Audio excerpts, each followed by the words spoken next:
কবি নূরজাহান শিল্পী, যেবার বাবা আগ্রা থেকে এনে দিয়েছিলেন ময়ূর পেখমের কারুকাজে ভরা একটি কলম মায়ের জন্য।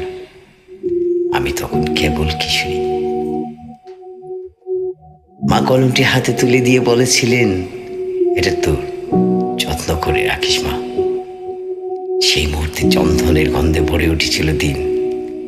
সেই কলমেই আমি কতবার লিখেছিলাম, মা মা মা।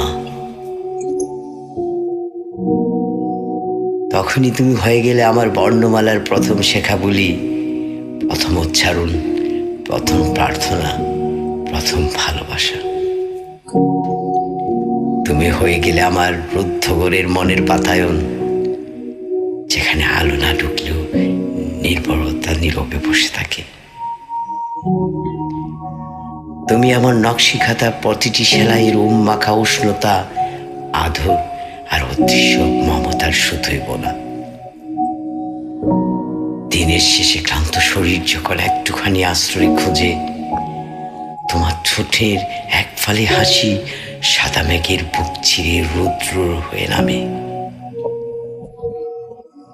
ঝোরের আজও কপালে খুঁজে সেই শীতল পরশ মাখা হাত, যেখানে ভালোবাসা আর প্রশান্তি একসঙ্গে ঘুমিয়ে থাকে। নিঝুম রাতের গভীরে যখন ঘুম আসে না, চারিদিকে শুধু নীরবতা, তখন আর কেউ ডাকে না, আয় আয় চাঁদ মামা, টিপ দিয়ে যা। কেউ বলে না, কুকি তোকে মলিন দেখাচ্ছে কেন, এ তো শুকিয়ে গেছিস, নিজের যত্ন নিস না মা। আজ আমার মনের আকাশে জমে থাকে বিষণ্ণতার মেঘ, তোমায় না দেখতে পারার, না ছুতে পারার এক অন্তহীন হাহাকার। মা তুমি কত দূরে, তবু প্রতিদিন নিঃশ্বাসে তুমি এত কাছে। আমি ভাবি কিভাবে তুমি ধারণ করো এত বৈভব, এত অসীমতা।